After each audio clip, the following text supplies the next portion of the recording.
அனைவருக்கும் வணக்கம். பொதுவாக 7ஆம் இடத்துல செவ்வாய் இருக்குன்னா எல்லாருக்கும் பயம் வந்துடும். நம்ம இதில் அடிப்படையாக என்ன தெரிஞ்சுக்கணும் அப்படின்னா, 7ல் செவ்வாய் இருந்தாலும் பரவாயில்ல, அந்த 7ஆம் இடத்துக்கு வீடு கொடுத்த கிரகம் யார், அந்த செவ்வாய்க்கு வீடு கொடுத்த கிரகம் யார். இதில் ரொம்ப நம்ம கவனிக்க வேண்டிய விஷயம் என்னென்னு கேட்டிங்கன்னா, செவ்வாய் அந்த இடத்துல ஸ்தான பலம் வாங்கியிருக்காரான்னு பார்க்கணும். ஏன்னா பெண் ஜாதகத்தை பொறுத்த வரைக்கும் செவ்வாய் கணவனை குறிக்கக்கூடிய கிரகம். செவ்வாய் கணவனை குறிக்கக்கூடிய கிரகம். அப்போ செவ்வாய் பலமாக இருக்க வேண்டியது அவசியம். 7ல் செவ்வாய் என்பது 7ஆம் இடம் காம திரிகோணத்தில் முக்கிய திரிகோணம். செவ்வாய் என்பது கொஞ்சம் சென்சிட்டிவான பிளானட்.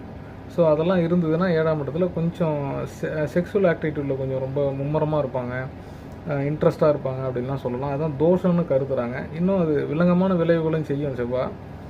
இதில் நம்ம என்ன புரிஞ்சுக்கணும் அப்படின்னா, அந்த 7ஆம் இடம் என்பது செவ்வாய்க்கு நட்பு ஸ்தானங்களாகவோ அல்லது சம வீடுகளாகவோ அல்லது அந்த லக்னாதிபதிக்கு சுப ஆதிபத்தியம் பெறக்கூடிய கிரகமாகவோ செவ்வாய் அமைந்து விட்டால் அது தோஷமாக இருக்காது, வேலை செய்யாது. குறிப்பாக 5ஆம் அதிபதியோ 9ஆம் அதிபதியோ அந்த செவ்வாயை தொடர்பு கொண்டால் பெரிய தப்பு ஒன்று இருக்காது அந்த இடத்துல. இதுவே உதாரணமாக ஒரு மிதுன லக்னத்துக்கு 6க்கு அதிபதியாக இருக்கக்கூடிய செவ்வாய் பாதகஸ்தானமாகிய 7ஆம் இடத்துல அமர்ந்தால் இங்கே தான் தலைவலி. அப்போ ஒவ்வொரு லக்னத்துக்கும் செவ்வாய் எப்படிப்பட்ட ஆதிபத்தியத்துக்கு அதிபதி, அவர் என்ன ஆதிபத்தியம் வாங்கியிருக்கார், அவர் அந்த 7ஆம் இடத்துல என்ன மாதிரி விளைவுகளை செய்வார் அப்படின்றத பார்க்கணும்.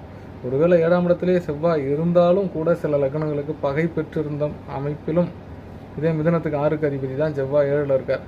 செவ்வாயோட தொடர்புடைய தசா புக்திகள் இல்லை. புக்தி எல்லா தசையிலையும் வரும், குறிப்பிட்டு தசா வரக்கூடாது.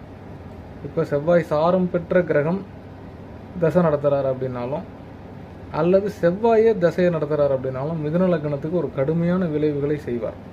அப்போ 7ல் செவ்வாய் என்பது ரொம்ப கூர்ந்து பார்க்கப்பட்டு அது தோஷ நிர்ணயம் செய்யக்கூடியன்றது ரொம்ப முக்கியம். செவ்வான்றது முனைப்பு கிரகம், எதுலேயும் முந்திரி கொட்டத்தனமாக இருக்கும், கொஞ்சம் ஸ்பீடாக இருக்கிறது. 7ஆம் இடம் காம திரிகோணம் அப்படின்றதுனால அப்போ அந்த இடத்துல அவங்களோட ஹார்மோனிக்கல் ஆக்டிடியூட் அப்படின்றது பார்த்திங்கன்னா கொஞ்சம் டிஸ்டர்பன்ஸ் இருக்கிற மாதிரி தெரியும்.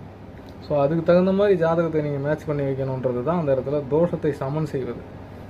தோஷ சாம்பியம் அப்படின்னு ஜோதிடத்தில் உண்டு. ஸோ இதெல்லாம் கொஞ்சம் கவனிக்க வேண்டியது. 7ல் செவ்வாய் இருக்குன்னு தூக்கி போட்டுறக்கூடாது. இதெல்லாம் ரொம்ப கவனிக்கணும். மிக்க நன்றி. மற்றொரு பதிவில் சந்திப்போம்.